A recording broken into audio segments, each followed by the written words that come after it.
5번입니다. 그린 가는 지하 온도 분포. 여기 그래프가 있는데 가로축이 바로 지하의 온도 분포를 나타내 주고 있습니다.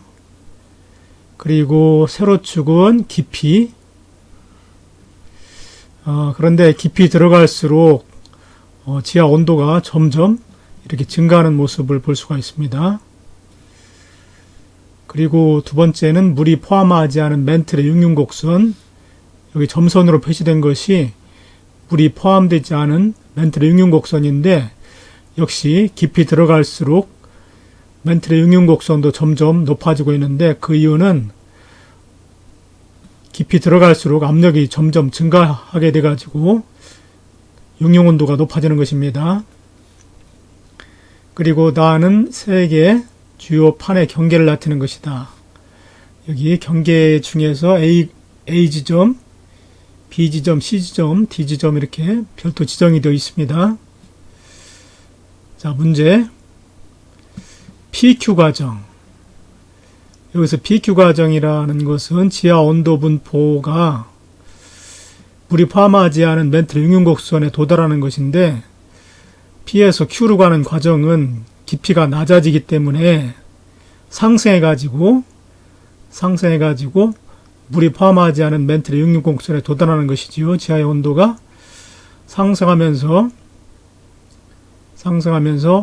물이 포함하지 않은 맨틀의 융융곡선에 도달해서 마그마가 생성되는 경우입니다.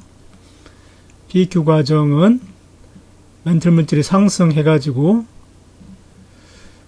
맨틀이 상승하게 되면은 융융점이 낮아지기 때문에 융융점이 낮아져서 저절로 마그마가 생성되는 과정입니다. 대표적으로 어디가 이런 경우에 마그마가 생성되느냐 하면은 요 C, 바로 맨틀이 상승하면서 압력이 감소돼가지고 맨틀의 융융온도가 저절로 낮아져서 저절로 융융돼가지고 현무암질 마그마가 생성되는 곳이지요. 그래서 이 문제의 정답은 3번 C입니다. 그리고 여기 A 지역은 여기는 유라시아판과 인도 오스트레일리아판. 이것이 유라시아판입니다. 유라시아판. 대륙판이지요. 그 다음에 요거는 인도 오스트레일리아판인데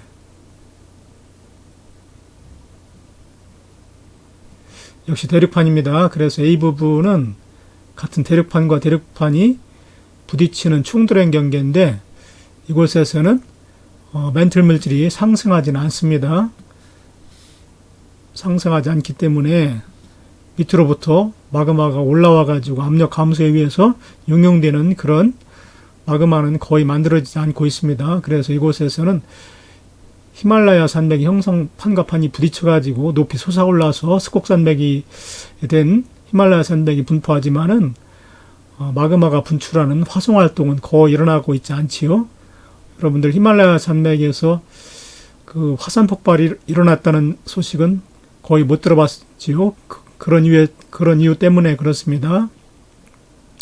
그래서 A 지역은 해당이 안 되고, 그 다음에 여기 B하고 D는 해양판, 이 경우는 B는 이제 태평양판이죠. 이게 태평양판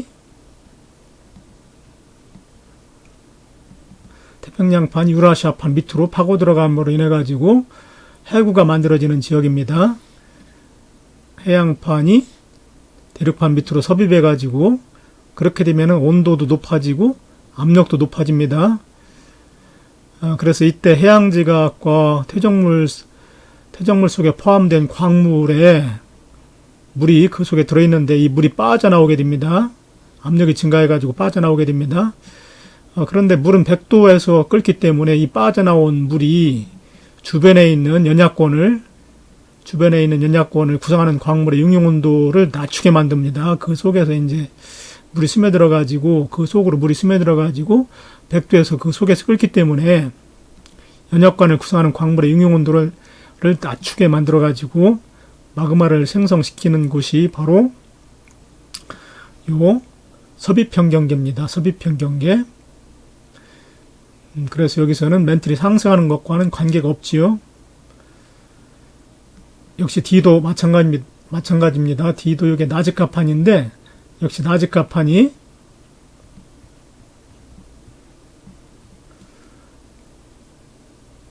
여기 남아메리카판입니다.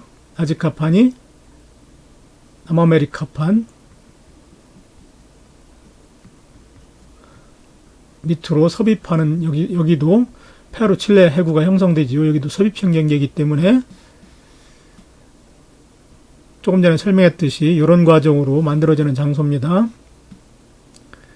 그 다음에 C지역은 선생님이 정답이라고 얘기를 했는데 C지역은 멘틀이 상승하는 곳이지요. 대서양 중앙해령 대서양 중앙해령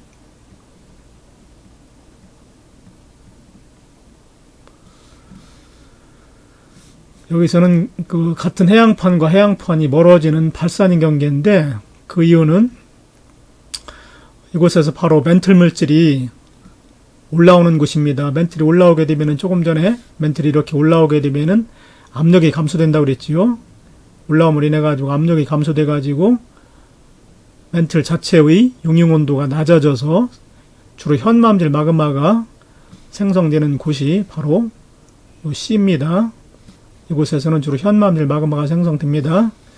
C 지역은 해양판과 해양판이 서로 멀어지는 발산인 경계로 가운데 해령이 발달하고 그 가운데는 열곡도 발달한다고 그랬지요. 그리고 해령 하부에서는 멘틀 물질이 상승해 가지고 여기서 현마음질 마그마가 생성됩니다. 여기서 상승해 가지고 압력 감소로 인해서 현마음질 마그마가 생성되는 곳이 바로 대서양 중앙 해령이 됩니다. 여기 그 동태평양 해령도 역시 해령이기 때문에 여기서도 똑같이 현마음질 마그마가 상승해가지고 용융점이 압력 감소로 인한 용융점이 낮아져서 여기 동태평양 해령에서도 역시 현마음질 마그마가 생성되는 곳입니다. 그런데 여기는 기호가 없기 때문에 여기는 나와 있지 않네요. 그리고 또 여기 이 지역이라고 또 나왔는데 이 지역이 어디 있나요? 이 지역? 이 지역. 여기 있네, 여기. 잘 안 보이는데, 여기.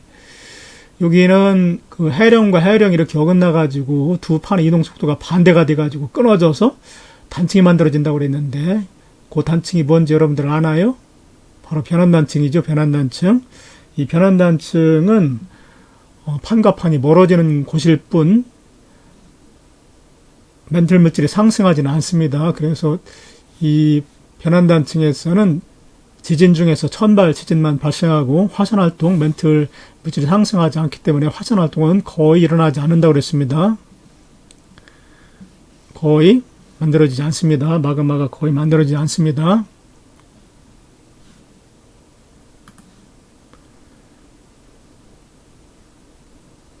자, 다음은 6번. 다음은 하와이 칼라우에와 화산이라고 그랬는데 하와이에 있는 산이기 때문에 열점에 의해서 만들어진 화산이 되겠죠. 하와이 칼라우에와 화산은 여기 태평양판 하와이섬 이렇게 있다면은 최남동부에 이렇게 위치되어 있는 화산이 칼라우에와 화산입니다. 현재 화성 활동이 활발하게 일어나는 곳입니다. 하와이 킬라우에어 화산의 분화구에서 분출한 뜨거운 마그마. 그 하와이 킬라우에어 화산 밑에는 열점이 있는데 그 열점에서는 그 멘틀이 올라와가지고 압력이 감소됩니다. 압력이 감소되면 용융점이 낮아진다고 그랬지요. 그래서 이제 멘틀 물질이 부분 용융됩니다. 그래서 마그마가 형성되는데 이곳에서 형성되는 마그마는 현마음질 마그마입니다.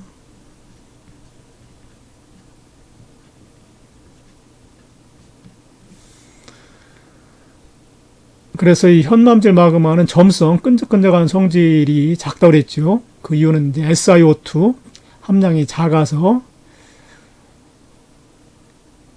점성이 작고 넓게 흘러내리는 유동성이 강하다고 그랬죠. 그래서 강물처럼 흘러내리고 있습니다. 하와이 킬라우에와 화산은 열점에서 생성된 마그마, 아까 현남질 마그마라고 그랬고, 그 생성되는 이유는 멘틀이 상승함에 인해 가지고 압력 감소로 멘틀 물질의 그 용융점이 낮아져서 스스로 녹는 부분 용융이 일어나 가지고 마그마가 생성된다고 그랬습니다. 그리고 아까 얘기했듯이 현재 지구상에서 화산 활동이 가장 활발한 지역 중에 하나입니다. 자, 이에 대한 설명 중에서 옳은 것만을 보기 위해서 고른 것은 기억. 이 킬라우에 화산은 하와이섬 밑에 있는 열점에서 마그마가 생성된다고 그랬는데, 열점은 판의 경계는 아니라고 그랬죠. 판의 경계가 아닙니다. 경계가 아니다. 그 다음에 니은, 마그마, 여기서 형성되는 마그마는 강물처럼 흘러내린다고 그랬는데 현남질 마그마이기 때문에 그렇습니다. 맞습니다. 맞고, 디귿, 열점에서 생성된 마그마, 물의 공급으로 멘틀의 용융 온도가 낮아져서 이런 경우는 뜨거운 그 멘틀이 그 해령이 아니고 조금 전에 선생님이 잘못 얘기했는데, 수렴면 경계 중에서 섭입형 경계에서 지구 내부로 들어갈수록 온도 압력이 높아져 가지고 그 속에 포함되는 물이 빠져나와서 주위의 그 물질을 함께 끓게 만들어 가지고 용융 온도를 낮춘다고 그랬죠. 이 디귿은 그래서 섭입형 경계에서 일어나는 현상입니다. 근데 여기는 판의 경계도 아니라고 그랬죠. 섭입형 경계는 당연히 아니고, 그래서 이것도 잘못됐습니다.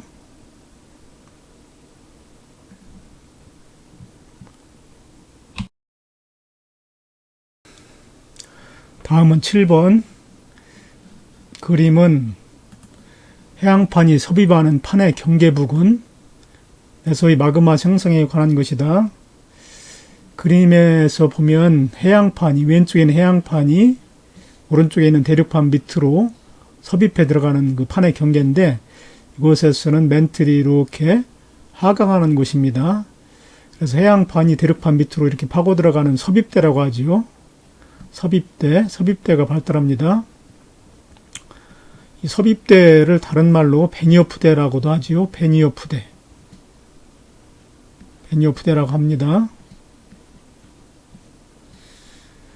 자, 해양판이 대륙판 밑으로 섭입함에 따라 가열되고 내부로 들어갈수록 지하 온도가 높아지고 압력이 높아지기 때문에 가열됩니다. 지하 온도가 높아져 가지고 가열되고, 그 속에 포함된 함수광물, 그 속에 포함되었다는 뜻이 함수입니다. 포함된 물, 그 속에 포함된 물을 함수라고 합니다. 그 함수광물, 물을 포함하고 있는 광물을 함수광물이라고 하는데, 함수광물 속에 포함된 물이 빠져나오게 되지요. 압력이 높아지니까 빠져나오게 되지요. 그런데 이 물은 100도에서 끓지요. 100도에서 끓기 때문에 그 주위에 있는 연약권에 있는 물질의 용융 온도를 낮춰가지고 녹여서 마그마가 되는데, 요거는 해양지각이 파고 들어가서 마그마가 생성되기 때문에 여기서는 현마음질 마그마가 생성됩니다. 처음에 현마음질 마그마가 생성됩니다. 그래서 기억은 현마음질 마그마입니다. 현마음질 마그마가 만들어진다. 그리고 이 마그마가 상승하면은 대륙지각 하부에 도달하는데, 이곳에서는 주로 유문암이 분포하고 있습니다. 유문암. 그래서 이 대륙지각을 용융시켜서 유문암질 마그마를 생성합니다. 유문암질 마그마 생성. 대륙지각을 용융시켜 유문암질 마그마가 만들어집니다. 그리고 기억, 현마암질 마그마하고 이 유문암질 마그마, 섞이게 되죠. 올라옴으로 인해 가지고 섞입니다. 그러면 이제 중간적인 성질을 띠는 마그마가 되는데 그게 바로 안사람질 마그마입니다. 최종적으로 그래서 섭입대 상부에서는 안사람질 마그마가 분출합니다.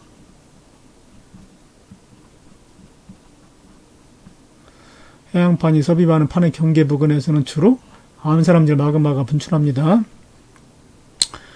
그래서 이제 정답이 가려졌네요. 기억은 현마암질 마그마, 니은은 유문암질 마그마, 현마암질 마그마, 유문암질 마그마, 최종적으로 안사람질 마그마 이렇게 생성됩니다.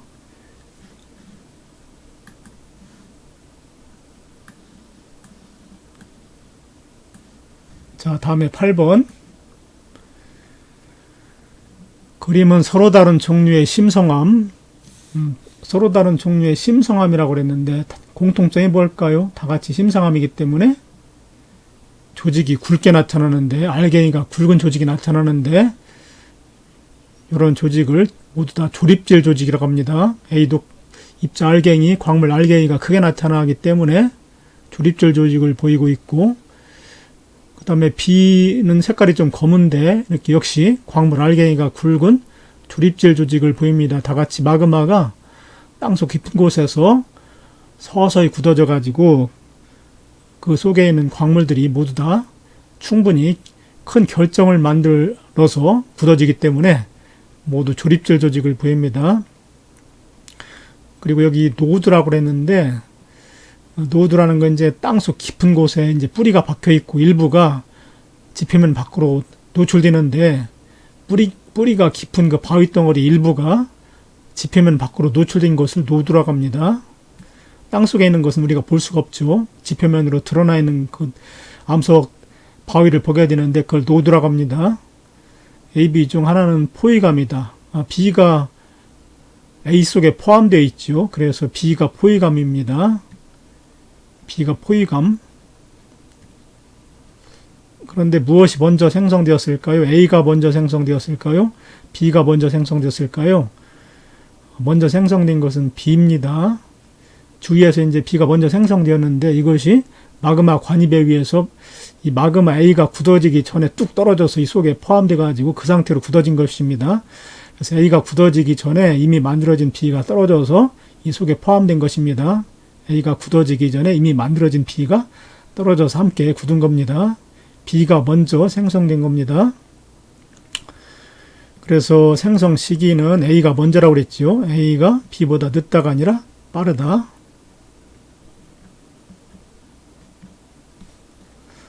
여기 설명을 다시 해놨는데, 마그마가 관입할 때 주변 암석, 즉 A지요. 주변 암석이 떨어져 나온 암석 조각이 바로 이 굳어지기 전에 마그마로 유입됩니다.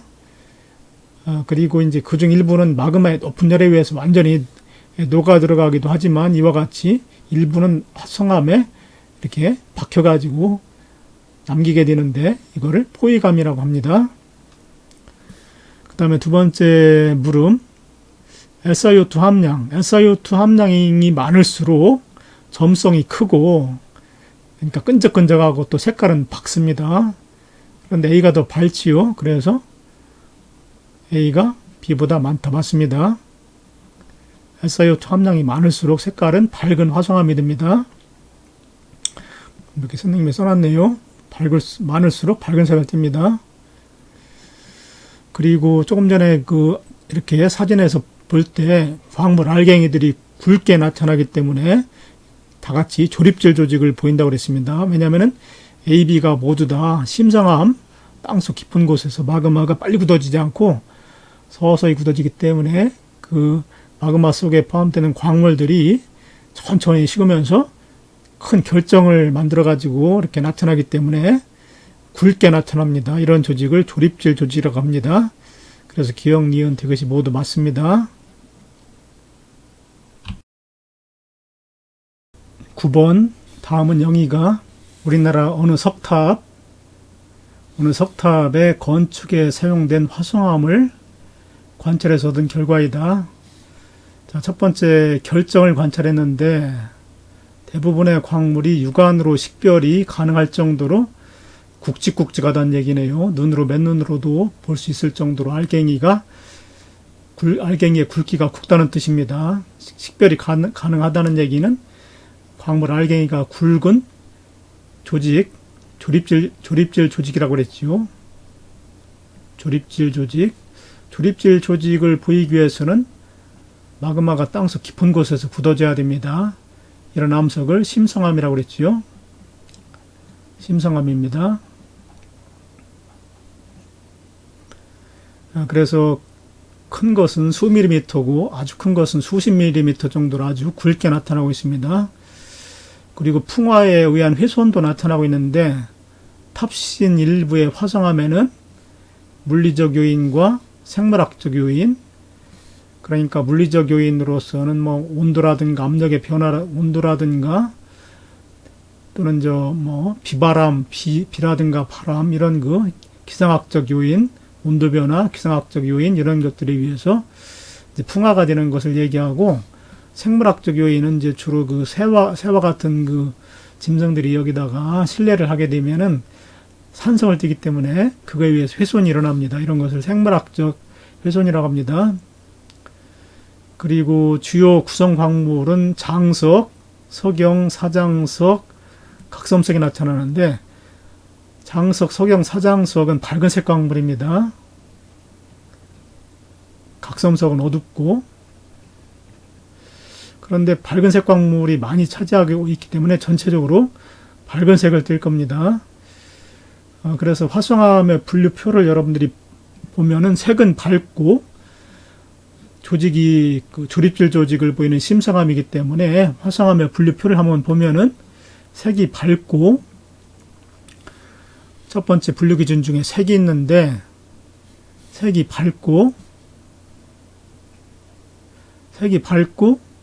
그 다음에 조직은 조립질 조직, 색이 밝다는 얘기는 산성암이라는 얘기지요.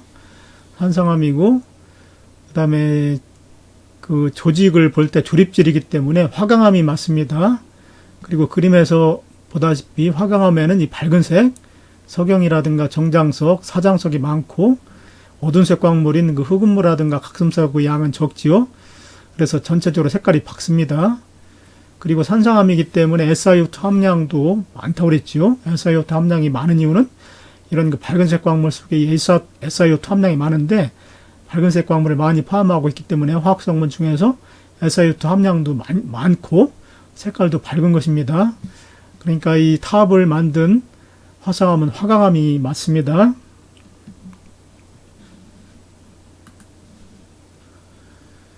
자, 문제. 이 화성암에 대한, 이 화강암이라고 그랬죠? 화강암, 색이 밝고 조립질 조직을 보이는 심성암, 화강암이라고 그랬습니다. 화강암은 풍화에 아주 강한 암석이기 때문에 우리 조상들이 그 옛날에 탑과 같은 그 예술품을 만들 때 주로 화강암을 많이 이용했습니다. 물론 그 일부가 이렇게 물리적 요인과 생물학 요인에 의해서 훼손이 되긴 하지만, 그래도 화성암 중에 가장 풍화에 강한 것이 화강암입니다. 이에 대한 설명 중에서 옳은 것을 고르시오. 심성암이다. 맞죠? 조립질 조직이기 때문에. 표면에 기공이 발달한다고 그랬는데, 이 기공은 마그마가 지표면 밖으로 분출돼 가지고 휘발성분이 빠져나갈 때 만들어집니다. 이거는 마그마가 밖으로 분출돼 가지고 만들어지는 화성암을 화산암이라고 합니다. 화산암에는 이제 현무암이 있죠. 대표적으로 현무암도 있고 유문암도 있습니다.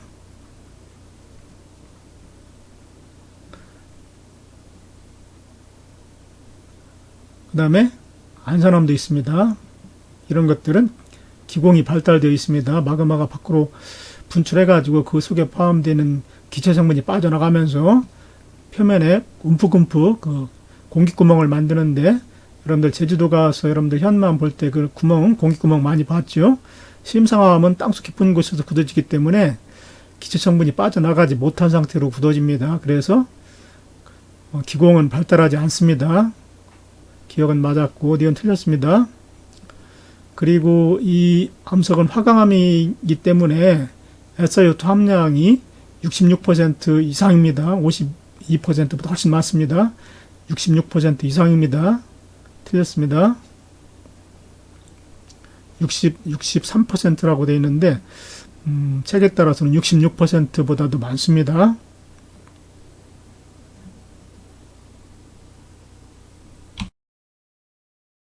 그림은 화성암 A와 B를 편광현미경, 보통 생물현미경하고 편광현미경하고 좀 다른데, 이 현미경은 자연광으로 광물을 관찰하는 게 아니라 어떤 한 방향으로만 진동하는 빛을 편광이라고 하는데, 그런 편광을 만드는 편광판이 2개 사용된 현미경이 편광현미경입니다. 여러분들 나중에 등교 계약을 하면 선생님이 이 편광현미경에 대해서 자세히 보여주고 설명을 해주겠습니다. 근데 편광현미경으로 스케치한 것을 보면은 먼저 A 화성암은 색깔이 검네요. 그리고 입자가 아주 가는 세립질 조직을 보입니다. 어떤 암석일까요? 입자가 가늘면서 색깔이 검은 세립질 조직을 보이는 대표적인 암석은 현무암입니다. 세립질 조직을 보인다는 얘기는 마그마가 지표면 밖으로 분출돼 가지고 빨리 굳어져서 기공도 발달한다고 그랬지요. 이런 암석을 화산암이라고 합니다. 그리고 B는 편광현미경으로 볼 때 입자가 광물 알갱이가 이렇게 결정을 만들어서 나타나기 때문에 이것은 조립질 조직입니다. 조립질 조직은 마그마가 땅속 깊은 곳에서 심성암이 될 때 서서히 굳어져서 만들어진다고 그랬지요. 그런데 색깔을 볼 때 밝지요. 그렇기 때문에 이거는 그 화강암이라고 보면 됩니다. 조금 전에 배웠지요. 조립질 조직을 보이는 심성암 중에 색깔이 밝은 것은 화강암입니다. 자, 다시 확인을 해보겠습니다. 이 표에서 화강암은 색깔이 밝고 조립질 조직을 보이지요. 그리고 현무암은 반대로 세립질 조직을 보이고 색깔이 어둡습니다. 그래서 문제에서는 이 현무암과 화강암을 편광현미경으로 관찰한 모습을 그림으로 나타낸 것입니다.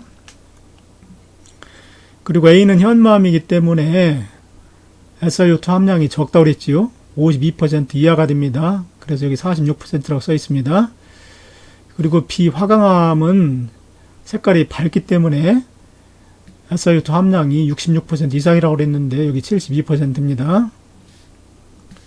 자, 옳은 거 고르기, 기억. 여기서 문제는 A에 대한 내용이네요. A에 대한 설명 고르기. A는 현무암이라고 그랬지요. 현무암이기 때문에 유문암질 마그마가 아니라 현무암질 마그마지요. 현무암질 마그마가 식어서 만들어진 겁니다. 틀렸고, B는 이제 조립질 조직을 보이는 심성암이라고 그랬지요. 그래서 얕은 곳이 아니라 깊은 곳. 그리고 A는 B보다 밝은 색이 아니라 어두운 색이지요. 틀렸습니다. 틀리고 기억도 틀리고 니은만 맞습니다. 선생님이 2강까지 문제를 자세히 풀이를 해줬는데 여러분들 이 내용 자체가 쉽지 않지요. 그렇기 때문에 선생님이 설명한 내용을 여러 번 이렇게 혼자 보면서 자세히 공부하기 바랍니다. 감사합니다.